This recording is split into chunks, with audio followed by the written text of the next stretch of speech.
Halo guys, welcome to my channel. Don't forget to like, share, and subscribe. Di sini saya akan menjelaskan tentang pengertian desain grafis dan prinsip-prinsipnya. Prinsip-prinsip desain grafis. Pengertian desain grafis.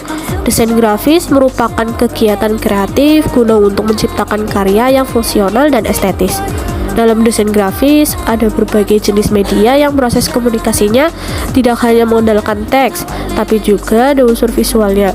Desain grafis bisa juga dikatakan suatu proses atau kata kerja dengan hasil dari proses itu sendiri.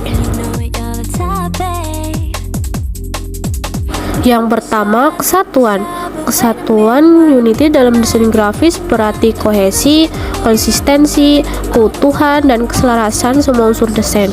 Dengan memperhatikan prinsip kesatuan, karya yang kita buat bisa lebih padu dan menghasilkan tema yang kuat. Contohnya, saat memilih tone warna pada desain, kamu bisa menggunakan color palette supaya nggak ada warna yang saling bertabrakan. Selain itu, kamu juga bisa menggunakan jenis font yang sama atau tipe jika desain kamu banyak mengandung teks. Dalam prinsip kesatuan, kita harus memperhatikan langkah-langkah menata tata letak kesatuan. Yang pertama, membentuk suatu hierarki dari jenis ukuran untuk unsur utama, subjudul, teks, dan lain-lain. Yang kedua, mendekatkan elemen-elemen agar berdampingan atau bersinggungan. Yang ketiga, konsisten dengan jenis font yang digunakan. Yang keempat, menggunakan palette warna yang sesuai dengan tema. Yang kelima, mendirikan foto dan teks dengan grid garis. Prinsip yang kedua yaitu balance atau keseimbangan. Keseimbangan secara visual diartikan sebagai suatu kondisi yang sama, baik itu secara horizontal, kanan kiri maupun vertikal, atas bawah. Unsur keseimbangan desain meliputi bentuk, tekstur, nilai, ukuran, dan warna. Keseimbangan dalam sebuah desain dibuat agar orang yang dapat dengan nyaman melihatnya. Keseimbangan terbagi menjadi 4 macam. Berikut penjelasannya. Keseimbangan simetris, yaitu susunan unsur-unsur desain yang dimulai dari titik pusat, lalu dibuat agar merata ke kiri dan ke kanan kanvas. Jadi karya yang dihasilkan akan memiliki bobot atau porsi unsur yang sama, baik di posisi kiri, kanan, maupun tengah. Contoh gambar di bawah ini adalah contoh gambar metode simetris. Keseimbangan asimetris, unsur-unsur yang memiliki porsi yang sama akan diatur sedemikian rupa di setiap sisi kanvas. Warna, ukuran, bentuk, dan tekstur bisa digunakan sebagai unsur balancing.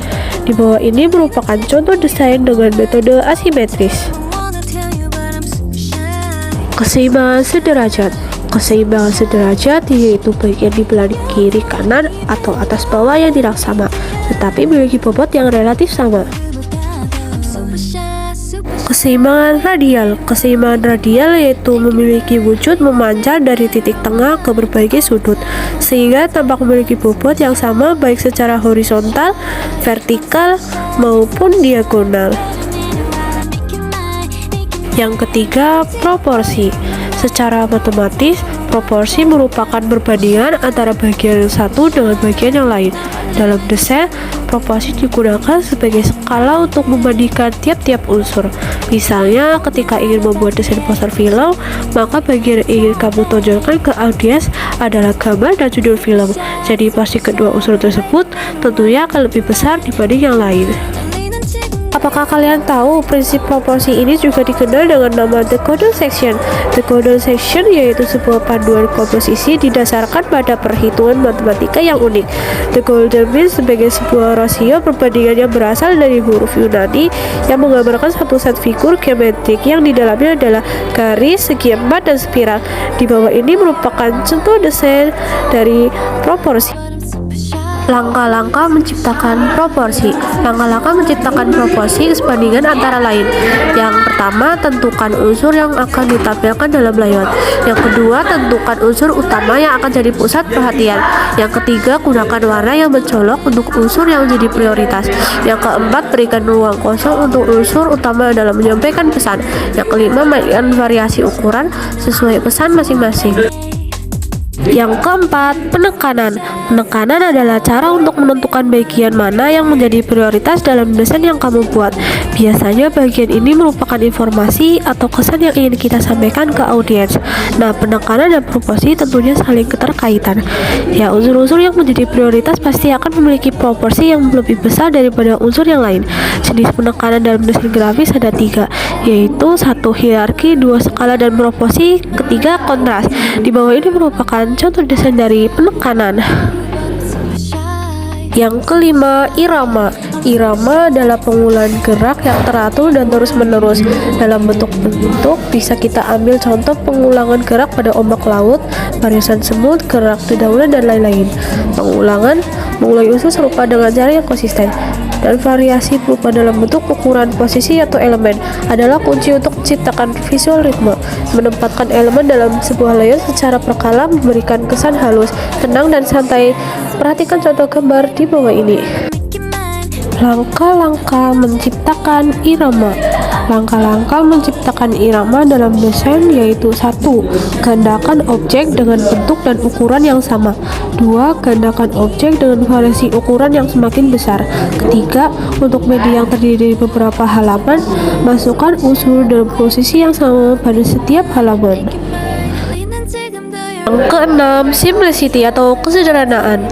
Yang dimaksud kesederhanaan dalam prinsip desain ini adalah tidak lebih dan tidak kurang atau tepat dan tidak berlebihan. Prinsip ini mengandung tujuan hasil dengan jelas. Dalam prinsip kesederhanaan ini juga menyangkut ruang kosong, white space. Desain hendaknya menyisakan ruang kosong agar hasil desain tidak terlalu padat, penuh, sehingga tidak menarik untuk dilihat.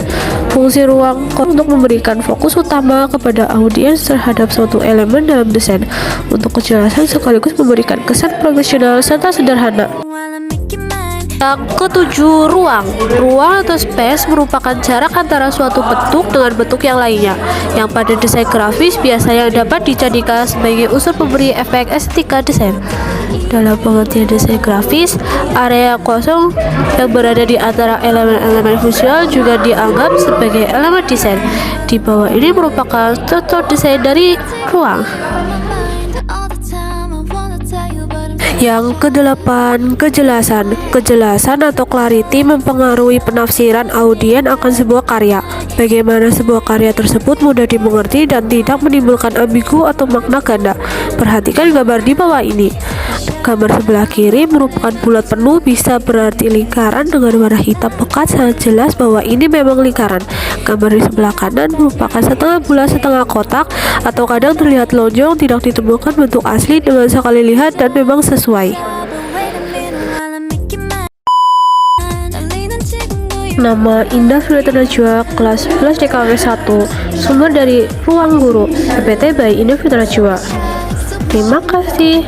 Wassalamualaikum warahmatullahi wabarakatuh.